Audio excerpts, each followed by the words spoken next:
Good morning and welcome to the National Newspaper Publishers Association's Let It Be Known. It is Monday, May 23rd, 2022. Wendy Williams reportedly scored a partial victory in trying to access her bank accounts, but the former daytime talk queen still isn't able to sign her own checks, and that's not cool with her. A New York judge decided on May 19th to put an as yet unnamed guardian in charge of her cash until at least July, to which Wendy and her lawyer, Lashawn Thomas, has been very clear that she does not want a financial guardian to tell her what she can and cannot do with her money. Williams has been in a battle for most of the year with Wells Fargo over being denied entry to her accounts. Not only has Wendy had to deal with Wells Fargo, but she said her ex-manager, Bernie Young, took $100,000 out of her accounts to get a guardianship put in place. So what's the very latest? We were expecting Wendy's attorney, Lashawn Thomas, to join us this morning, but Lashawn Thomas informed us that she had an emergency early this morning and could not join us. But we do hope to bring this to you later this week. We turn our attention to politics and the Supreme Court. The actions of Jenny Thomas, is it leading to the impeachment of her husband, Supreme Court Justice Clarence Thomas? Is there precedent? We will discuss that and a whole lot more this morning with James Wright of the Washington Informer, attorney Robert Tarver of the Tarver Law Firm in New Jersey, and of course, NMPA's Capitol Hill journalist and Burke File host, Lauren Burke. Good morning, everyone. Good morning. Good to see you all. We start in Buffalo, though, first. Funeral services are scheduled this morning in Buffalo for Challenger Community News journalist Kathryn Massey, who was one of 10 people killed by racist terrorists in the Top Supermarket massacre. The Challenger is one of two NMPA member newspapers in Buffalo, and NMPA president and CEO Dr. Benjamin Chavis will be a featured speaker at this morning's service at Pilgrim Baptist Church. After the shooting, a national poll of Black Americans found that a large majority of respondents fear that they or a loved one could become a victim of a racially motivated attack following the shooting in Buffalo. And that's where we want to go briefly this morning. I start with you, Attorney Tarver. You got the legal mind in the room. 80% of folks, of Black folks in this poll, fear that a racist rampage will take them out as well. What kind of America are we living in? Well, we're living in the America that we've always lived in. It's time for us to come to grips with that. The fact of the matter is that people who feel like that, African Americans who feel like that, are fully justified. If you look at what has been happening historically, the cases in Minneapolis, in Georgia, and in other places show that unprovoked white violence based upon race is rising. And we have not just a very spattering of things happening here, but we have a president, an ex-president, I should say, who is advocating. Just this morning, he texted about civil war, or actually retweeted about civil war in America. It is this climate that we have to live in. And I think people are perfectly justified. Our legal system shows us that. Yeah, and Lauren, you know all things going on in Capitol Hill. Is there anything? I mean, we know there was the George Floyd Justice and Police Act. There was there are civil rights bills that sit there. They move nowhere in this climate either. Anything coming forward that perhaps the federal government, the Congress, the Senate can do to stem this tide? Not that I've seen that would stem this tide, no. The biggest piece that they could do is ban assault weapons, because assault weapons is on the federal level, not just states, because it just doesn't work unless you do it on the federal level. Because assault weapons are just made to do one thing, and that's kill as many people at one sitting. And the fact that that can't get banned up against the history that we know in the United States of America with regard to violence and African Americans is merged together in this moment. You don't see anybody really seriously talking about that. Interestingly enough, former New York Governor Andrew Cuomo showed up in Buffalo over the weekend and made an extremely strong statement on that particular point, saying, we need to stop talking about things and proposing things and acting like we can't do it. It's like he said, and he's right, politically, if it's not going to happen now, when is it going to happen? The Democrats control all three branches of government, not by a lot, but they still control all three branches of government. And so when would it happen if it's not happening now? So I don't understand, if you think about the fact that that poll is pretty jarring, but not really. I mean, if you're just looking at, for the last few years, what have we been looking at since the advent of the cell phone camera?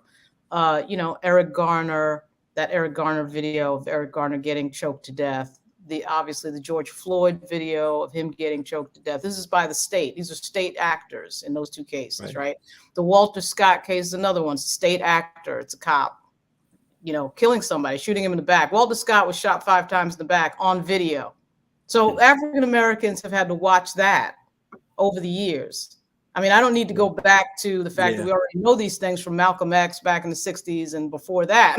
But I mean, Malcolm X didn't have the benefit of video of where it's proven out how African Americans are treated versus everybody else.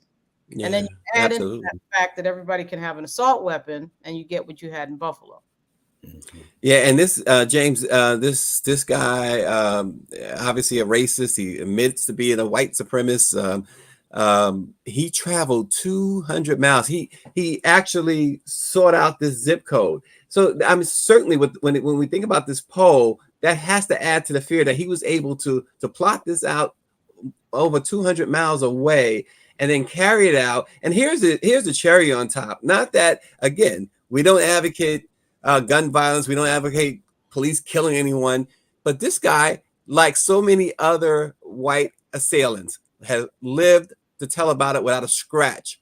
So many unarmed African Americans have been killed by law enforcement for far, far less. Mm-hmm. I'm thinking about Dylan Roof in 2015 when the officers took him to Burger King before he was incarcerated. I'm thinking about Kyle Rittenhouse, who, despite the fact that he shot people, he was treated very well by law enforcement. And this particular guy, it seemed like they had a great deal of deference. The police department had a great deal of deference when dealing with him after he killed 10 people and injured 2 or 3 others. So what we're looking at, as Dr. Chavis normally talks about, is white supremacy at its forefront. And had any of those folks been black, they would be dead right now. And we have to really do that. One solution we need to look at is we need more African Americans in law enforcement.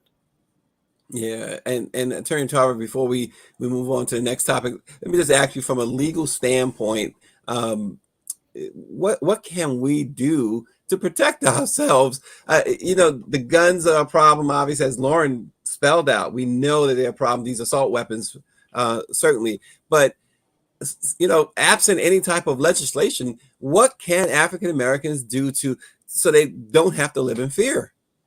Very little. I mean, I wish I could sit here and say that there is an answer to that. But realistically, I believe that we are always going to live in fear as long as we have to face white supremacy. We have to face white supremacy. The premise is that they are in control and they will not cede power.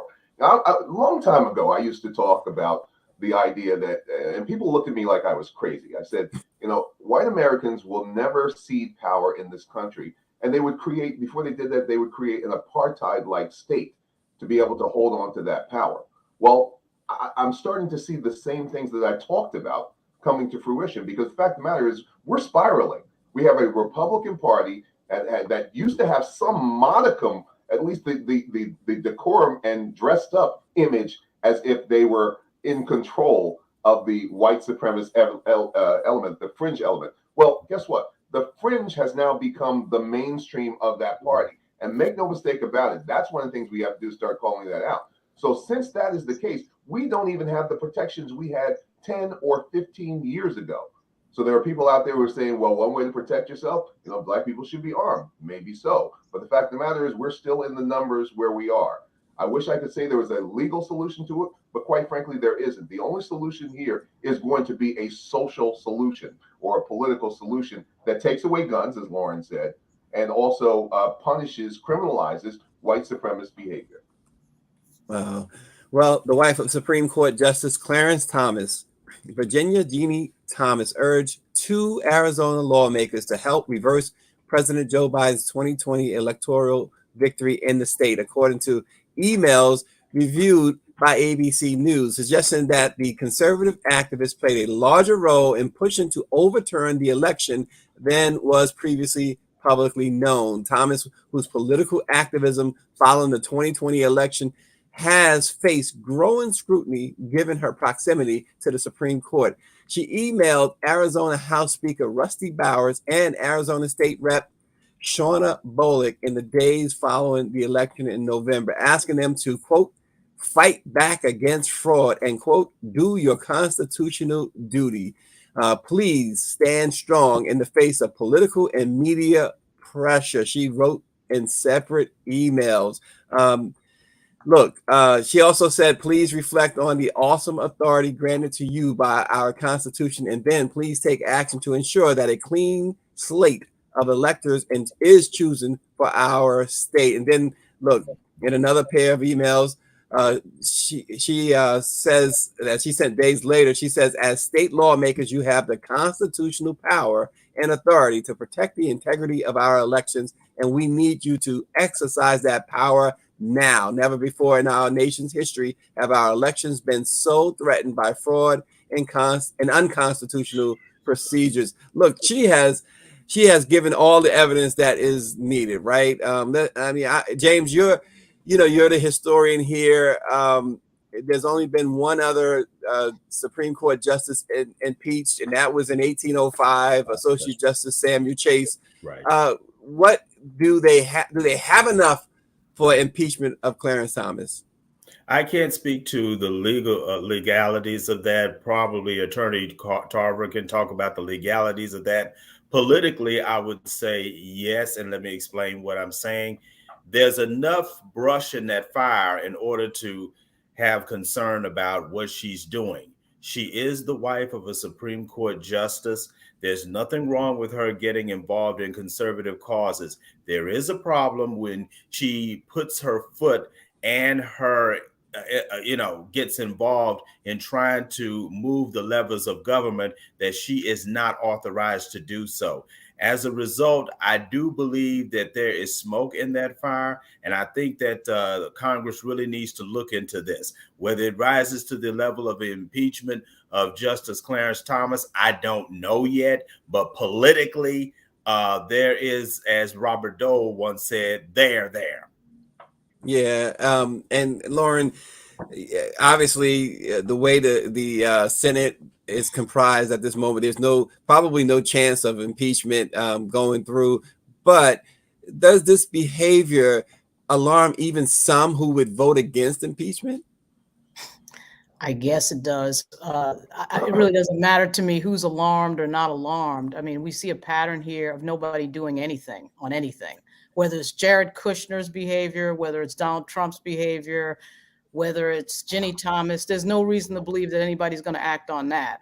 It really is amazing when you think about it. Prosecutors suddenly lose their cojones when it comes to anybody on the right doing any of these types of things. We've heard about billions being stolen of PPE. We see that the Trump people are setting up people in the state legislators. The New York Times did a huge piece on how the state legislators that support overthrowing an election are being supported by Trump. So did the sedition laws disappear off the books all of a sudden when Donald Trump showed up?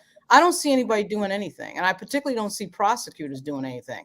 I don't know what Merrick Garland is up to. I don't know what he's doing. I mean, he's not even saying anything, much less doing anything. So for me, I mean, it's unclear to me why Donald Trump and his friends are invisible when it comes to prosecuting the law. I mean, I know the historic reason why that's the case, but I'm not understanding why nobody moves on them. Not the Southern District of New York, not the AG in New York, not the Attorney General on the federal level. Like, nobody moves on anybody. They're just sort of invisible. So of course, what they're going to do is they're going to push it until somebody stops them. The question is, who's going to have the guts to stop them? And we don't have an answer to that. I don't see anybody doing anything. I saw Andrew Cuomo, who, by the way, if you notice, the trouble started for him the minute he was mentioned as a candidate to be AG for Joe Biden. Then suddenly, Lindsey Boylan pops up with some story. And everybody on the progressive left thought it was a great idea to take him out politically. Well, it wasn't a great idea. The reason it wasn't a great idea is he would have made the perfect attorney general in the moment that we live in at this time in history where our democracy is teetering. The other one that would have been pretty good is Doug Jones, who's already prosecuted a bunch of racists. So he would have been the perfect person as well. So what do? We pick somehow or another, we watch Joe Biden pick Merrick Garland. And you see the result right now, which is a whole lot of nothing, a whole lot of absolutely nothing. And when I'm wrong, I'll stand corrected, but I'm not wrong because he's done absolutely nothing. Yeah, one of our viewers says that white supremacy is not just Republicans. Will you guys ever realize that? I don't think anybody doubts that. And you know, we move on there. But Attorney Tarver, what would be, set it up for us? How would a Supreme Court justice? How would Congress go about impeaching a Supreme Court justice? Well, look, first, let me just explain what the conduct is supposed to be for that Supreme Court justice. The canons of judicial ethics, which apply to all judges and which the United States courts have adopted for the federal judiciary. I say federal judiciary because they've actually excluded the Supreme Court for whatever reason. Says a judge shall uphold the integrity and independence of the judiciary. A judge shall avoid the impropriety and even the appearance of impropriety in all the judge's activities. And a judge shall perform the duties of judicial office impartially and diligently. And if you look at the conduct of Clarence Thomas, the very fact that his wife has been involved, the person he lives with, the person he sleeps with, the person he's taken vows to uphold for the rest of his life, till death do us part, in sickness and health, that same person is the person who is the protagonist of all this activity against the election. And now we're supposed to believe that it has absolutely no effect. At the very least, it's the appearance of impropriety. And I will tell you this, no judge in any jurisdiction that I have ever practiced in would even allow himself or herself to be placed in that position. There's absolutely no question that he has violated all ethical norms. The question is whether or not impeachment, which is a political solution, would ever happen. And we know right now, as Lauren said, nothing is being done. And to talk about the Merrick Garland thing, see, all of this stems from Merrick Garland. He is the center of the universe of controlling this, because the one area where deterrence can actually take place is in the political system. You know, on the streets, you talk about deterrence. Hey, there's not deterrence on the streets for a whole lot of things. But quite frankly, when it comes to politics, white collar crime and things at that level, deterrence is very important. And since Merrick Garland cannot even bring himself to act on a referral on Mark Meadows that comes from the committee, where Mark Meadows has clearly defied a subpoena, what would make us think in any way that he would do anything else against anyone else? And if there is no fox to police the hen house, no fox to police the hen house. If there's nothing to do with the other foxes, are just going to go crazy. And this is what's happening. Everyone is just going crazy because there is no control here. I would tell you right now, if Merrick Garland were the type of AG that a Cuomo would be, or that someone else would be, you wouldn't find these things happening to this degree.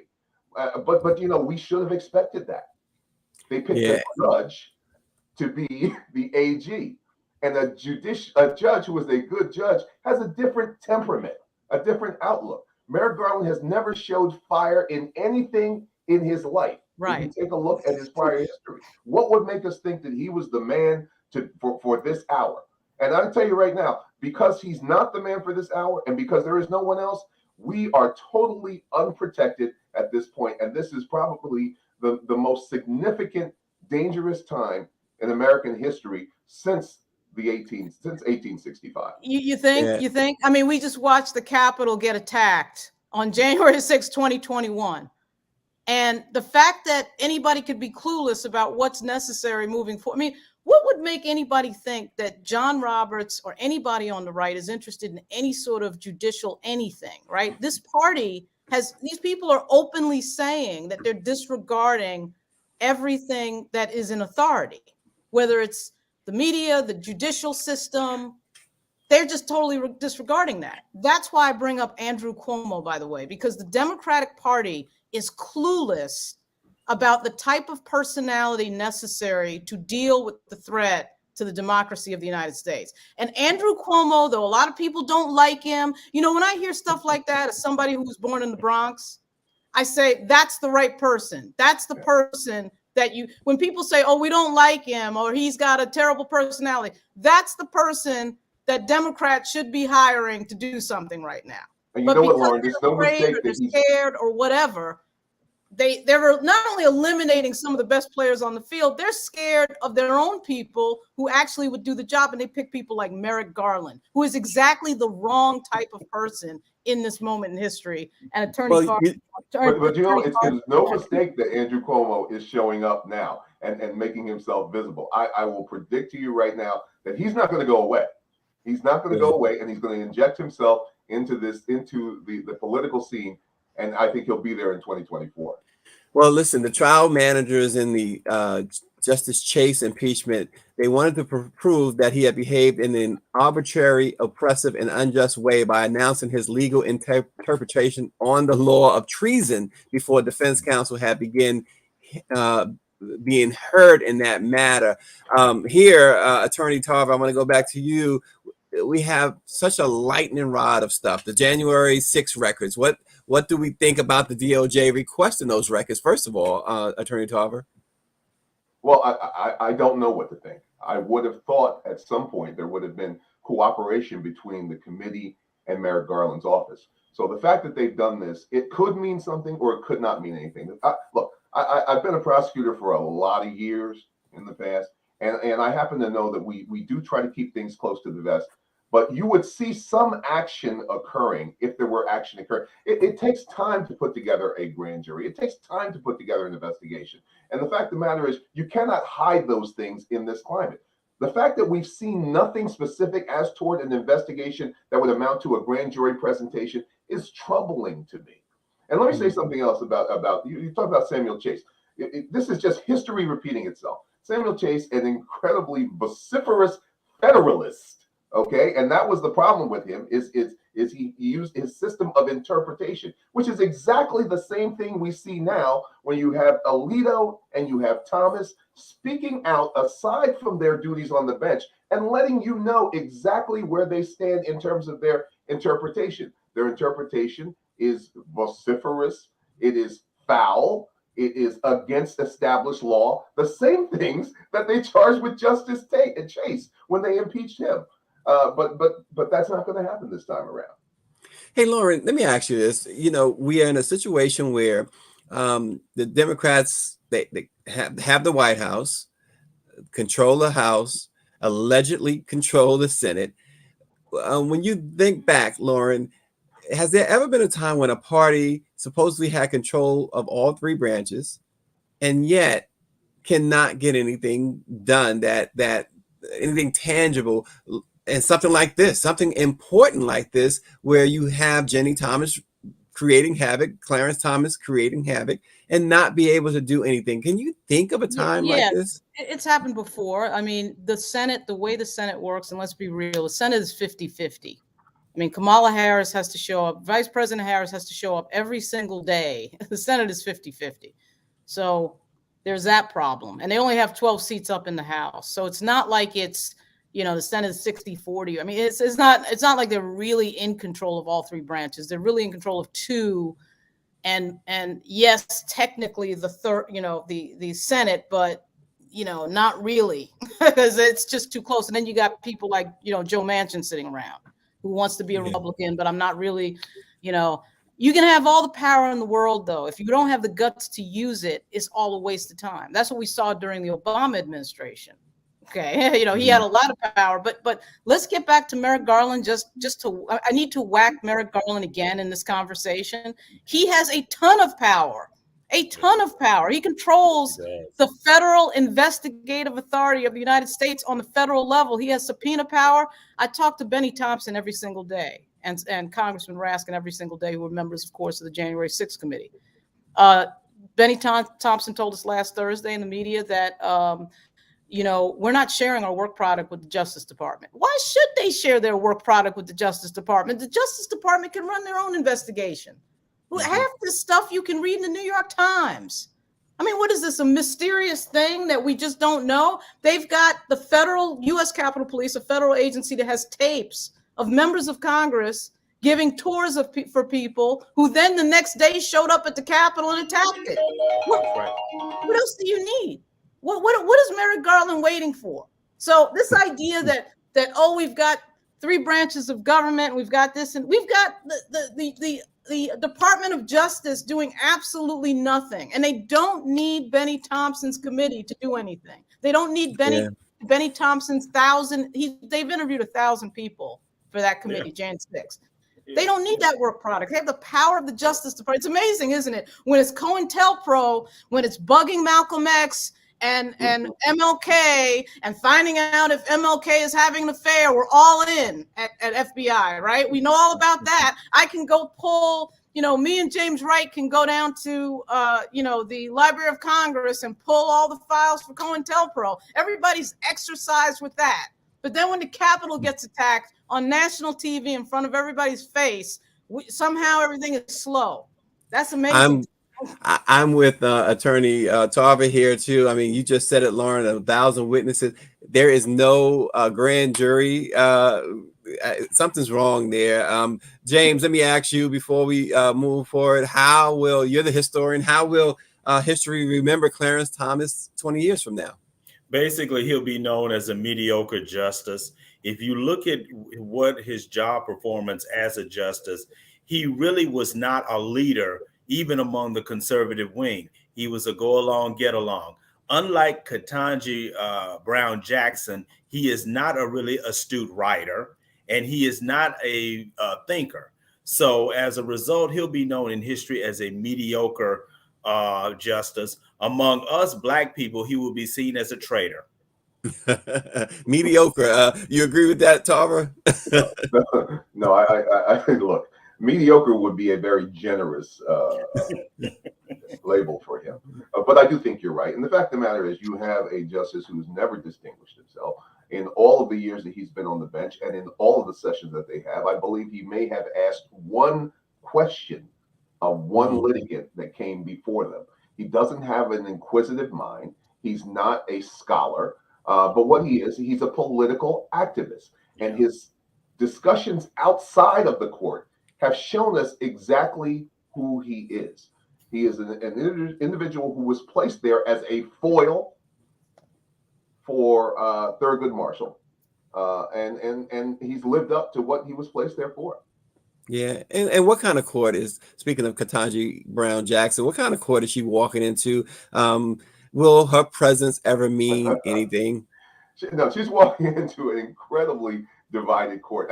They talk about collegiality. I do believe they had collegiality before, that they could get along and they could talk even when they disagreed. But here, just like America, this court is mirroring America and every other institution. They are completely divided to the point where they cannot reconcile on very few things they can reconcile on. There was some 9-0 opinions in some of the recent terms, but those are really no-brainers, quite frankly. But on these difficult issues, she's going to have to really be on her game. And I got to tell you, she is there for just such a time as this because she is a good writer and she is a strong individual in terms of being able to hold her own. The history of her appearance on the court has showed that. Yeah, well, as many of you know, it's graduation season, but check this out. An entire graduating class at an all-boys New Orleans high school was accepted to college and earned a combined $9.2 million in scholarship offers. St. Augustine High School is located in New Orleans' 7th Ward. It's a private Catholic all-male college prep school for boys in grades 8 to 12. It was founded in 1951, and the school remains one of the leading educational institutes for Black men in the state. There, the young men learn leadership principles while emphasizing the values of academic excellence, morals, responsibility, and discipline. This week, one of the mothers of a St. Augustine's graduate, Twitter user at K_Joe, took to the social media platform to share a clip of the class of 2022 as they celebrated graduating in full cap and gown alongside a second line band. Captioned under the clip were a few receipts for the graduation class. It's Late, they said, but I don't care. The world deserves to see this. Black boy joy. Congratulations to the St. Augustine High School class of 2022. 100% college acceptance. $9.2 million in scholarships straight out of the 7th Ward of New Orleans. According to the Black Excellence Theme website, because of them we can. The post sparked widespread praise for the boys, having been viewed more than 300,000 times. Great accomplishment by the St. Augustine Prep School. 100% college acceptance. Congratulations to them. Great way to end the show, isn't it? Yes. Yeah. Yes. Yeah. Well, take that, Donald Trump. Well, yeah, our big congratulations go out to them. Again, we remember Kathleen Massey today in Buffalo. Again, Dr. Chavis is will be at the funeral. He'll be speaking at the funeral. We think about her and all the victims of that racist shooting from more than a week ago. And don't forget, our convention is coming up in June 22nd in New Orleans. The public is welcome because Stephanie Mills is going to perform. And at our Legacy Awards on the 25th, I believe it's June 25th or whatever that Friday is, June 24th, Stephanie Mills will be performing live. You can go to NMPA /events.com and you can actually purchase a ticket to the Legacy Awards to watch live the great voice of Stephanie Mills. I'm telling you right now, in music today, I guarantee you there's no better voice than Stephanie Mills. So join us in New Orleans and join us here again tomorrow on Let It Be Known. Thanks for watching.